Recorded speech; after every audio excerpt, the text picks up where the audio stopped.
सबुठारु बड़ दुख कथा आज्ञा आप जन घर जाइए ट्यूशन करेंगे से गार्डियन आपको बहुत सम्मान टेक आज्ञा पुणी से लोक आज्ञा जब आप घर ट्यूशन छाड़देवे बा ट्यूशन सरीगला देखिए से लोक बुली पड़ी आप विरुद्ध माने गपिब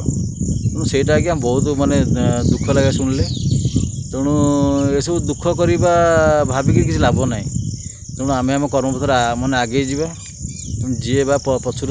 जहाँ कौच कहू जी भल भावू बा खरा भावू तेणु एमती आम आगे चलीचु देखिए भविष्य में भी सुख था दुख था। जय जगन्नाथ सांग मैंने आज पाग टे भल अच्छी एमती तो आमर दैनंदिन कार्यक्रम आज पाग टी भल अच्छी पाग मैं जगती माने जो खरा छाईर खेल मतलब चलती बर्तमान आकाश में बादल सब परिपूर्ण एमती दिन सारा दिन बर्तमान दिन सारा दिन मेघ आस तेणु आर वर्ष एमती पाग नाला आर वर्ष रज पर जाकि माने मौसुमी मेघ आसला तेणु सब वर्ष एमती है कि ए वर्ष टे पाग टे माने अलग प्रकार आसी माने कहते जून मास आरंभ वर्षा चलती गोटे बड़ लघुचाप है तो एम चलती पाग तो ए वर्ष एत गरम भी जना पड़नी जब आम सब तो प्राइवेट टीचर आम सब तो बार मैंने जाते बार बुला माने या घर ता घर से एम सब आमर व्यवसाय तेणु आमर ये बुलाबुली कम सब ये गाँ से गाँ एम बुली सब ट्यूशन सब आम तेणु से माने आम सब माने ठाकुर डाक दऊ केमी पाग टे भल रहू एत भी खरा न हो कारण खरा हेल्ले आम तो जानते बुलाबुली कम सब जानते ए गाँ से गाँ गला बहुत खरा आसे तेणु जाओ ए वर्ष टे ठाकुर शुणी ये गछटा मैंने गोटे गछ मूले मुझे ठिया आप देखिपे गोटे बर गछ टे छाई हो बर्तमान खरा आसीगले एवं छाई था पुणी खरा आसिले मैंने चलती आकाश में बादल चलती आमको बा किए पचारे तेणु साधारणतः गाँ गहली तो जानते सहर मानक जहाँ किसी ट्यूशन सार गोटे पोजिशन अच्छी कि गाँ गहली पूरा नील कहले चले ये किए पचारती ट्यूशन सार को तेणु ग्रामांचल साधारणतः ट्यूशन सारंकर जहाँ माने इज्जत करे न सरे गवर्नमेंट टीचर जी सम्मान अच्छी प्राइवेट टीचर के पचारती कहीं देखा गले माने प्राइवेट टीचर बा ट्यूशन सारंकर जोगुर पिला सब मଣିଷ होती से परिश्रम से चेष्टा फल जहाँ किसी पिला माने किसी आगे जाते किंतु साधारणतः गार्डियन मैंने से कथा बुझीपारती से मैंने बेसी अग्राधिकार स्कूल शिक्षक ट्यूशन सार को जमी मैंने आलू पियाज वगैरह सब मैंने दर करती किए थी ट्यूशन सारे आप जापे ट्यूशन सार दुख के सहर कथा मुझे सहर मान किसी सम्मान अच्छी कि गाँ गहली एत सम्मान मिले सब तो जाते शिक्षा टे हार कम गोटे गाँ गहली थाए आ गए सब बड़ दुख है कौन माने मु गोटे मैथ टीचर तेणु मैथमेटिक्स सम्मान बोधे गाँ गहली एत न थाए से जापारती मैथमेटिक्स के गुरुत्व पिला क्यारियर उपर ये गाँ गहली कौन इंग्लीश बेसी गुरुत्व भावती इंग्लीश बोधे पढ़ले बोधे पिला आमर मनीष मनीष मैंने जाते पूरा टपर को पलैबे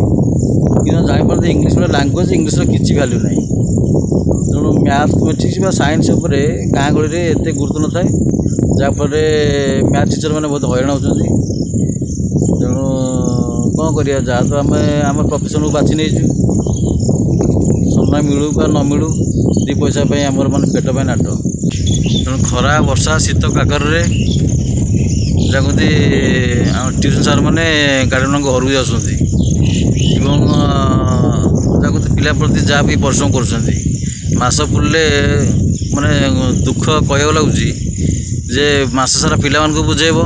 मास सरीगले गार्डियन को बुझेब जे पेमेंटा दियंते तेणु कौन करवा तो सेम तो चलती जीवन सबुठारु बड़ दुख कथा आज्ञा आप जन घर जाइए ट्यूशन करेंगे से गार्डियन आपको बहुत सम्मान टेक आज्ञा पुणी से लोक आज्ञा जब आप घर ट्यूशन छाड़देवे बा ट्यूशन सरीगला देखिए से लोक बुली पड़ी आप विरुद्ध माने गपिब तेणु से आज्ञा बहुत माने दुख लगे शुणिले तेणु ये सब दुख करवा भाविक किसी लाभ ना तेणु आम आम कर्मपत्र मैंने आगे जावा ଯିଏ ବା ପଛରୁ ଯାହା କହୁଛି କହୁ ବା ଯିଏ ଭଲ ଭାବୁ ବା ଖରାପ ଭାବୁ, ତେଣୁ ଏମିତି ଆମେ ଆଗେଇ ଚାଲିଛୁ। ଦେଖିବା ଭବିଷ୍ୟତରେ ବି ସୁଖ ଥାଉ ବା ଦୁଃଖ ଥାଉ, କିଛି ଭାବିବାର ବି ନାହିଁ। ତେଣୁ ଏଇଟା ମୋର ହେଲା ରିଅଲ୍ ଲାଇଫ୍। ଏମିତି ଦୁଃଖ କଷ୍ଟରେ ମୋ ଜୀବନଟି କଟୁଛି। ତେଣୁ ଆମେ ବି ଆଉ ବି ଯାଇକିରି କେଉଁଠି ବି କାମ କରି ଆଉ 2 ପଇସା ଇନକମ୍ କରିପାରିବୁନି। ତେଣୁ ଆମ ପ୍ରଫେସନ୍ଟାକୁ ଆମେ ଏମିତି ବାଛି ନେଇଛୁ। ତେଣୁ ଯିଏ ବା ଭଲ ଭାବୁ ଖରାପ ଭାବୁ, ସମ୍ମାନ ଦେଉ ନ ଦେଉ, ତେଣୁ ଏମିତି କରି ଆମ ଦିନଟା କଟୁଛି। ଏମିତି କମେଣ୍ଟ ବି ଆସୁଥିଲା ଯେ ସାର୍ ଆପଣ କ'ଣ କରନ୍ତି? ତେଣୁ ମୋ ବିଷୟରେ ଭାବିଲି କିଛି ଆଜି ଭିଡ଼ିଓଟି କରିବି। ଛୋଟିଆ ଭିଡ଼ିଓ କରିଛି, ବେଶୀ ବଡ଼ ବି କରିନି। ତେଣୁ ସବୁଦିନ ତ ବ୍ଲଗ୍ କରୁଛି, ତେଣୁ ବ୍ଲଗ୍ କରିକି ବୋର୍ ବି ଲାଗିଲେ ଟିକେ ମୋ ପରିଚୟ ମୋତେ ଦେଇଦିଏ। ତେଣୁ ଯଦି ବି ମୋ ବିଷୟରେ ଆପଣଙ୍କୁ ଭଲ ଲାଗିଥିବ ଟିକେ ଲାଇକ୍ କରିଦେବେ। ଆଉ ଟିକେ ଯିଏ ନୂଆ ବି ଆସିଥିବେ ବନ୍ଧୁମାନେ ଟିକେ ଚ୍ୟାନେଲ୍ ସବସ୍କ୍ରାଇବ୍ କରିଦେବେ। ତେଣୁ ଆଜିର ବ୍ଲଗ୍ଟି ଛୋଟିଆ ବ୍ଲଗ୍ କରିଛି। ତେଣୁ ମୋ ବିଷୟରେ ଆଜି ବି କିଛି କହିଲି। ତେଣୁ ଆପଣମାନଙ୍କର ମୋ ପ୍ରତି ଭଲ ପାଇବା ଆଉ ଟିକେ ସପୋର୍ଟ ଦରକାର। ତେଣୁ ଏମିତି ଆପଣମାନେ ମୋତେ ଭଲ ପାଇବା ଦେଇଥାନ୍ତୁ ଏବଂ ସପୋର୍ଟ ମୁଁ କରିଥାନ୍ତୁ। ଭିଡ଼ିଓଟିକୁ ବି ଶେଷ ପର୍ଯ୍ୟନ୍ତ ଦେଖନ୍ତୁ। ତେଣୁ ଭିଡ଼ିଓ ଦେଖିକିରି ସର୍ବଶେଷରେ ଟିକେ ଲାଇକ୍ କରିଦିଅନ୍ତୁ, କମେଣ୍ଟ ମଧ୍ୟ ଦିଅନ୍ତୁ। ଯାହା ଆପଣ ମନକୁ ଆସିବ, ଭଲ ହେଉ ଖରାପ ହେଉ, ଆପଣ ଗୋଟେ କମେଣ୍ଟ ଦିଅନ୍ତୁ। ଯଦି ଖରାପ ଲାଗିଥିବ କମେଣ୍ଟ ବି କରନ୍ତୁ।